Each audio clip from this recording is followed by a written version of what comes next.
안녕하세요. 하루를 여는 하늘의 귀한 양식 만나방송의 박종현 목사입니다. 7월 7번째 날 아침 성도님들과 함께 나눌 하나님의 말씀은 누가복음 20장 27절부터 40절까지의 말씀입니다. 부활이 없다고 주장하는 사두개인 중 어떤 이들이 와서 물어 이르되 선생님이여 모세가 우리에게 써 주기를 만일 어떤 사람의 형이 아내를 두고 자식이 없이 죽으면 그 동생이 그 아내를 취하여 형을 위하여 상속자를 세울지니라 하였나이다. 그런데 칠형제가 있었는데 마지가 아내를 취하였다가 자식이 없이 죽고 그 둘째와 셋째가 그를 취하고 일곱이 다 그와 같이 자식이 없이 죽고 그 후에 여자도 죽었나이다. 일곱이 다 그를 아내로 취하였으니 부활 때에 그 중에 누구의 아내가 되리이까? 부활이 없다고 주장하는 사두개인들 중 어떤 이들이 와서 예수님께 질문을 했습니다. 근데 이 사두개인들은요, 영혼이 없고 부활도 인정하지 않는 사람이었습니다. 바리새인들은 영혼이 있다는 것을 인정했고요, 부활도 인정을 했습니다. 그러니 이들은 함께 할 수가 없습니다. 여러 면에서 경쟁 관계고 대척점에 있는 사람들이었는데 예수님을 방해하고 박해하는 일에 있어서는 한마음 한뜻이 됐습니다. 이들이 믿는 것은 모세오경 뿐이었고요. 정치, 종교, 경제적으로 당시 사회에 막강한 영향을 미치고 있었습니다.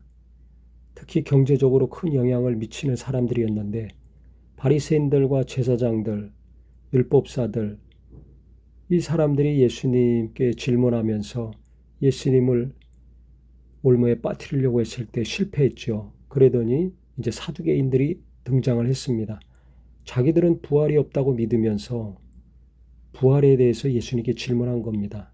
그 질문의 내용은 모세율법에는 형이 자손 없이 죽었을 때 그 형수를 동생이 취해서 같이 살면서 자손을 낳아야 됐습니다.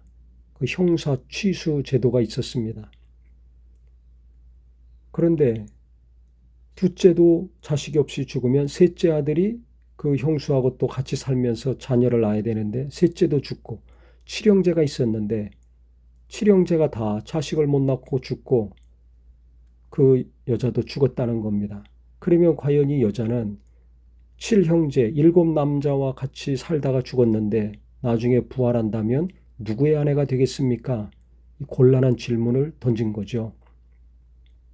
이때도 예수님은 즉답을 하지 않으시고 천국에 가면 어떤 삶을 사는지 도리어 우리에게 자세한 말씀, 풍성한 은혜의 말씀을 주셨습니다.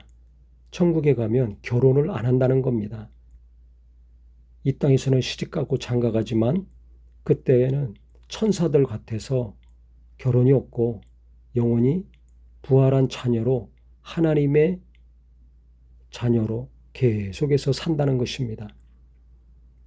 그래서 예수님께서 말씀하시기를 37절에 보니까 죽은 자가 살아난다는 것은 즉 부활은 출애굽기 3장 6절 말씀 인용하시면서 모세도 가시나무 떨기에 관한 글에서 주를 아브라함의 하나님이요 이삭의 하나님이요 야곱의 하나님이라 칭하셨나니 하나님은 죽은 자의 하나님이 아니라 살아있는 자의 하나님이시라. 하나님에게는 모든 사람이 살았느니라 라고 말씀을 하셨습니다. 육체는 죽었지만 나중에 부활해서 하늘나라에서 영원히 사는데 그때 하나님이 함께 하시고 우리는 하나님의 자녀로 살아가게 된다. 그래서 죽은 자의 하나님이 아니라 산 자의 하나님이다. 아브라함의 하나님, 이삭의 하나님, 야곱의 하나님이라고 모세도 말하지 않았느냐. 한 것처럼 너희가 믿는 모세오경, 출애굽기에도 산자의 하나님으로 말씀하신 것처럼 부활 이후에도 살아있는 자의 하나님이 되신다. 우리는 육체가 죽었다고 끝이 아니다. 반드시 부활이 있고 그때 하나님이 부활한 자들과 함께 하신다. 말씀을 하셨습니다. 그랬을 때 서기관 중에 한 사람이 선생님 잘 말씀하셨습니다 라고 했더니 질문했던 무리들이 아무것도 감히 더 물을 수 없었더라라고 성경에 기록이 되어 있습니다. 이들도 바리새인들이나 제사장들이나 율법사들처럼 아무 소리 못하고 돌아갈 수밖에 없었습니다. 오늘 말씀을 묵상하면서 예수님은 자기에게 가까이 와서 질문 던지는 자들의 마음을 너무 잘 헤아리고 계시다는 사실입니다. 사두개인들을 향해서는 부활을 믿지 않으니까 부활에 대해서 자세히 가르쳐 주시면서 그들이 믿고 있는 모세오경 그 말씀으로 그들의 입을 다물게 하셨습니다. 하나님 말씀에 대해서도 예수님이 너무 풍성하고 정확하게 구석구석 잘 알고 계시다는 사실입니다. 예수님께서 이렇게 말씀에 대해서 잘 알고 계시니까 이들이 꼼짝할 수가 없죠. 하나님의 아들이시라 잘 알고 계시다고 그냥 넘어갈 것이 아니라 어려서부터 구약 성경을 읽으시고 공부도 하시고 배우신 것이라고 여겨집니다. 그래서 우리가 세상에서 일하는 것만 공부하고 신경 쓰고 배우려고만 할 것이 아니라 하나님 말씀도 우리가 계속해서 잘 공부하고 배우고 듣고 가르치는 거 했을 때 내게도 유익하고 또 이와 같이 여러 사람들과의 관계에서 어려울 때 그 어려움을 극복하고 나갈 수 있을 것입니다. 하나님의 지혜, 이 땅에서 사는 지혜도 필요하고 말씀으로 말미암아 이와 같이 인도함 받고 위경에서 벗어나고 나를 반대하고 괴롭히려고 하는 자 무기력하게 만들 수 있는 능력의 말씀입니다. 이 말씀 우리가 계속 읽고 공부도 잘 하고 풍성하게 말씀에 대한 지식이 있어서 하나님이 함께 하시는 은혜의 삶이 되기를 주님의 이름으로 축원합니다. 하나님 아버지, 우리가 부활에 대해서 다시 한번 정확히 알게 하시고 하나님 말씀을 더 우리가 배워야 되겠다. 성경 말씀을 더 잘 알아야 되겠다.